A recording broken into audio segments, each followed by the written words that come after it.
tenemos con nosotros a Francisco Tavares.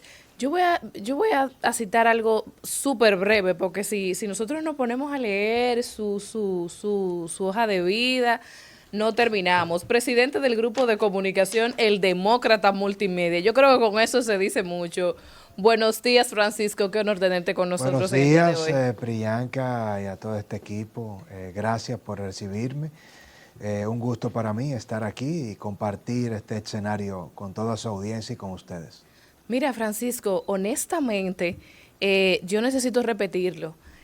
Tu conferencia en el pasado Congreso de Comunicaciones, yo creo que en este momento tiene más peso que en cualquier otro momento. Estamos hablando de libertad de expresión que está en la cuerda floja, etcétera. Cuéntanos sobre estos nuevos proyectos de leyes que se han venido depositando, tanto el de la regulación de libertad de expresión como el de Cholitín, que no es la primera vez que se deposita uno de este tipo y que sabemos que van a seguir en lo adelante. ¿Cuál es tu opinión al respecto?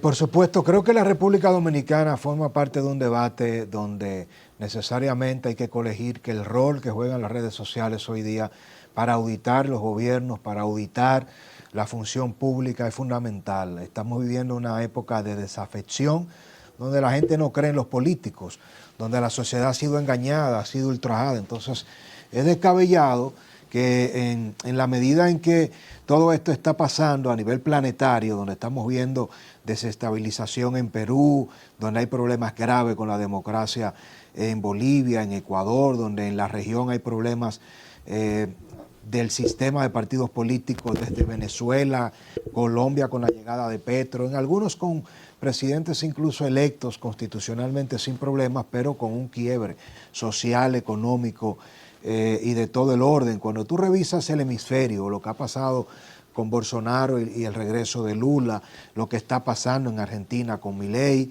con el propio Bukele en El Salvador, y en República Dominicana gozamos de cierta salud democrática, pero es una democracia electoral que le queda muy poco tiempo de oxígeno desde mi punto de vista. Entonces, ¿qué es primero? Que los políticos se revisen, que los partidos políticos entiendan que la gente se siente traicionada, que los casos de corrupción no se han judicializado correctamente, que la corrupción llegó a los jueces, que la corrupción compromete a fiscales, que la reforma policial ha fracasado porque la realidad es que los policías nos siguen atracando de día y recibiendo las querellas de noche, que mientras Faride está quitando bocina, los policías pasan en el mismo barrio a recibirle el peaje al que se roba el repuesto, la refracción, al que opera el punto de droga, al que secuestra, y después va entonces a decirte, tú eres un criminal porque estás escuchando música.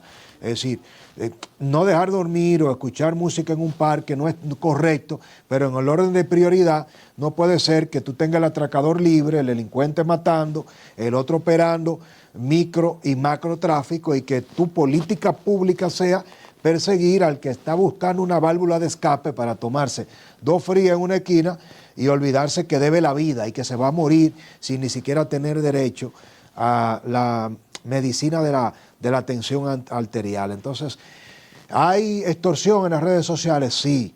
¿Hay gente que difama en las redes sociales? Sí.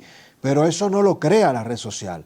La red social lo que hace es que democratice el acceso a darle voz a mucha gente como nosotros que antes no tenía posibilidad, ante el secuestro de los medios tradicionales que han sido operados en nuestros países, incluyendo a República Dominicana, por grandes grupos económicos que ponen de rodilla al presidente y gobierno de turno y utiliza ese poder duro de lo que era el cuarto poder en radio, televisión y la prensa escrita para acceder a grandes contrataciones públicas. Entonces no puede ser que ahora, en vez de hacer la tarea, que es lo que yo le he propuesto al propio senador Cholitín, hay discurso de odio. Sí, pero senador, el discurso de odio tiene...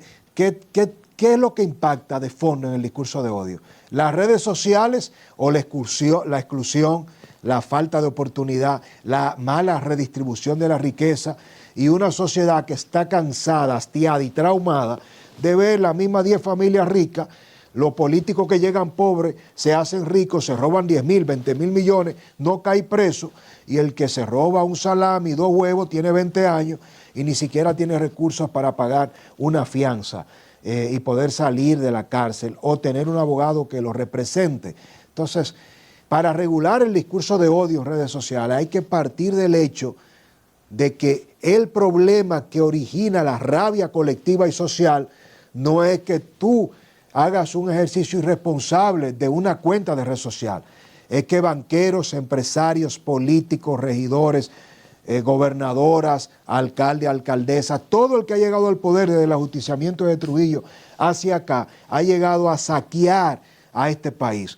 Y llega un momento donde no puede ser que ahora tú quieras callar las voces que denuncia ese atropello con la excusa de que tú quieres proteger la integridad de un funcionario, porque lo que hace el funcionario en la mayoría de los casos es peor que lo que hace un narco, es matar, es robar, es quitar la oportunidad a alguien que va a un hospital público hoy día y se muere porque no hay atención de calidad y tú tienes que pagar seguridad social, un plan complementario, un plan privado y no tienes acceso a nada. Los dominicanos estamos pagando impuestos, la educación no sirve, la seguridad no funciona, las vías están colapsadas, la salud no existe, no hay un servicio público que esté funcionando. Entonces, yo creo que en ese orden de prioridad, y con esto concluyo, hay que reflexionar y decirle al presidente, a los miembros de esa comisión, que creo que tiene gente muy valiosa como don Percio Maldonado, que es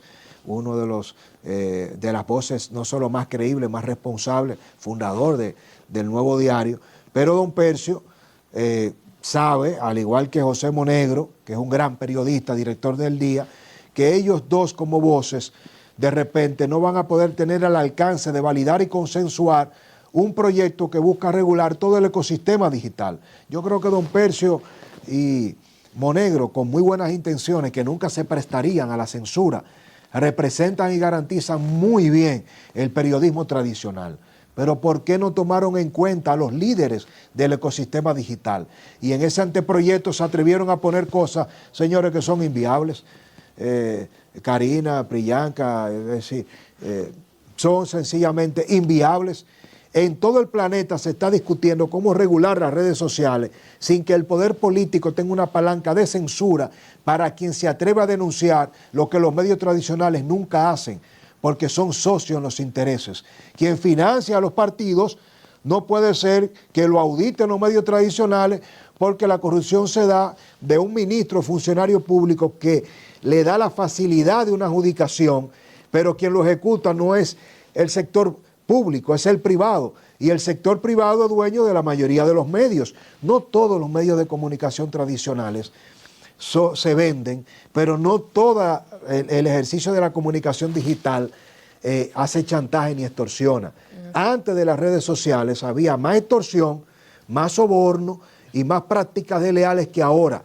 Y lo que no han querido vender es que el problema de la prostitución de la comunicación ha llegado con las redes sociales. No, aquí estamos hablando de expedientes de periodistas y comunicadores en todos nuestros países, incluyendo República Dominicana, que utilizaron el poder de una redacción en periódicos, de radio, de televisión, para venderle el alma a los peores intereses de la nación y para proteger a sus jefes que le han pagado mucho dinero.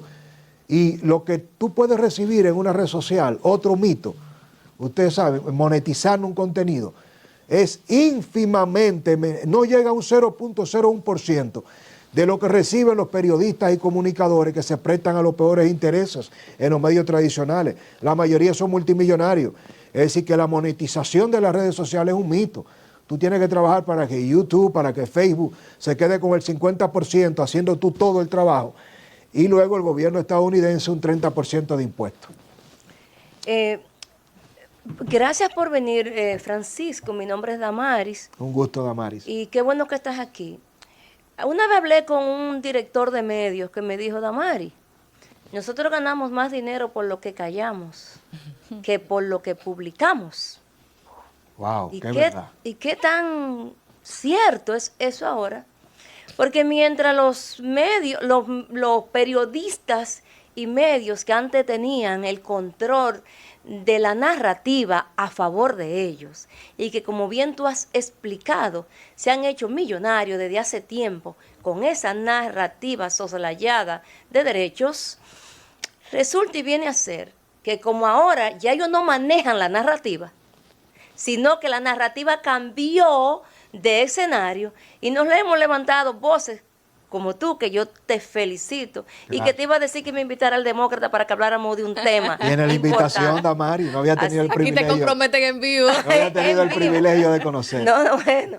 Bueno, pues mi pregunta va en el cosa, ya que esta gente perdieron el control de la narrativa y ahora nos hemos levantado voces que no existíamos para defender nuestra Constitución y los derechos fundamentales, el señor Nanfi Rodríguez ayer publicó que le habían eliminado, que como el artículo 4 del mencionado proyecto de ley era la manzana de la discordia, iban a proceder a eliminarlo para crear un proyecto de ley alterna. Y la pregunta mía va en la línea de que se resuelve todo el proyecto de ley Mordaza con la eliminación del artículo 4 que maneja las redes sociales y los medios digitales. Se le olvidó mencionar el INACON. Qué buena pregunta, Damaris. Yo creo que no, yo creo que ese proyecto hay que eliminarlo por completo. Nanfi Rodríguez, al igual que Eric Raful, que son los dos abogados. Yo de verdad que, y tengo que decirlo, he querido ser lo más cuidadoso posible, pero uno tiene que, y me caracteriza, y todo el que nos sigue lo sabe, que somos elegantes usando la palabra, pero firme con decir las cosas. Es que ustedes no pueden seguir pensando que se pueden reunir en un salón 5 personas a decidir la suerte de toda una nación. Exacto. Es que ¿quién le ha dicho a usted, Nanfi Rodríguez, que usted que me representa a mí, que usted que es un abogado brillante, al igual que Eric Raful, pueden decidir? Vamos a invitar a Servio Tulio, mi amigo Servio Tulio, brillante, íntegro, quiero dejar eso claro, que ha hecho bastante por la institucionalidad del país, pero no puede ser que Servio Tulio Confijo, Monegro del Día, Don Percio del Nuevo Diario y estos dos abogados se sienten y decidan todo lo que tiene que normar y regular el país. Y el presidente en la semanal, entonces algo más grave, dice, yo no le he puesto una coma, pero ¿cómo usted hace uso de su facultad constitucional para enviar un anteproyecto firmado por usted que usted no conoce, que usted no opinó? De repente, presidente, si usted no le ha puesto una coma, yo me imagino que por lo menos lo leyó, pero yo creo que si el presidente hubiese leído ese adefesio, él no hubiese permitido enviarlo. Estamos tan mal que aquí ni los diputados ni los senadores están leyendo lo que aprueban. Hacen copy-paste de los anteproyectos y aprueban leyes que son inoperables. El tema del INACON, yo quiero que ustedes estudien ese anteproyecto de ley. Ustedes saben lo que es proponer que tú crees un Instituto Nacional de la Comunicación, que le vas a presentar al presidente una terna. Oigan qué perla, Priyanka, Damari y Karina. Oigan esto.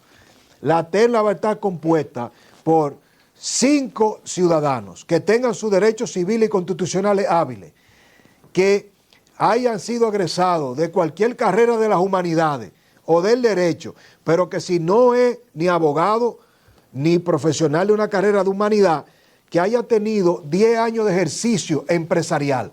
Es decir, que un sindicalista, ahora Juan Ubiere, que es un empresario del transporte, puede sentarse junto a 4 miembros más de una terna que va a ser designada, propuesta al Congreso, y que el presidente por decreto va a nombrar el director, y esa terna entonces va a regular todo el ecosistema digital y los medios de comunicación por encima de los jueces. Pero ¿qué necesidad tú tienes de darle un poder discrecional a personas que va a elegir el Poder Ejecutivo para regular a la prensa, quien es la única garantía de la sociedad para auditar al que gobierna y maneja fondos públicos? Ustedes creen que con lo que ha pasado con la Cámara de Cuentas, lo que ha pasado con el TC, con el Tribunal Superior Electoral, con la Superintendencia de Salud y Riesgos Laborales, la Superintendencia de Electricidad, la Superintendencia de Bancos, díganme, un órgano colegiado que en República Dominicana en este momento sea creíble? Díganme una terna designada por ese Congreso Nacional. Miren lo que ha pasado con el Consejo de la Seguridad Social, que funciona, es la misma dinámica que están proponiendo del INACON por 2 años, y ellos harían un reglamento y en ese reglamento van a establecer que cualquiera de nosotros, si ellos los entienden como jueces, sin serlo, sin tener ningún control que no sea ese mismo anteproyecto de ley, van a sancionar con hasta 200 salarios mínimos a cualquier comunicador que ejerza en las redes sociales o medios tradicionales. Algo peor, que con una falta leve te pueden a ti sacar del aire y prohibirte que tú utilices tu palabra para comunicar un hecho durante 30 días, si eres reincidente 90 días y hasta un año. Es decir, ellos vamos a revivir a Trujillo, y Nacón, como Trujillicón, te va a decir a ti, ahora, Priyanka, tú no puedes hablar más por 90 días. Ese anteproyecto hay que eliminarlo de facto completo. Y de hecho guarda la misma relación que el proyecto que luego fue Ley 1-24 que creaba la nueva DNI en el sentido de sistematizar legalmente ambigüedades y arbitrariedades para controlar sin tener ningún tipo de responsabilidad a la cual responder. En ese sentido, ayer los directores de ética gubernamental y contrataciones públicas visitaron la Procuraduría General de la República, en sus palabras, buscando actualización sobre expedientes depositados de supuesta corrupción administrativa. ¿Qué lectura le da a esta visita y justo en el contexto de esta sanción pública a quienes pretenden sancionar el libre discurso? Bueno, es interesante, yo saludo esa iniciativa. Creo que es momento también de que todo el mundo se pregunte qué ha pasado con los casos de corrupción. Están en un proceso, muchos de ellos en instrucción, que van al fondo. Ahora no se puede dejar, Karina, a propósito de tu pregunta, de pasar por alto que una de las grandes promesas del presidente Luis Abinader era que se iba a recuperar lo robado. Y luego de 4 años, con demandas civiles, porque se están llevando demandas penales con un código penal antiguo que no tiene mecanismo. Es decir, nosotros estamos persiguiendo la corrupción sin tener una tipificación de la corrupción.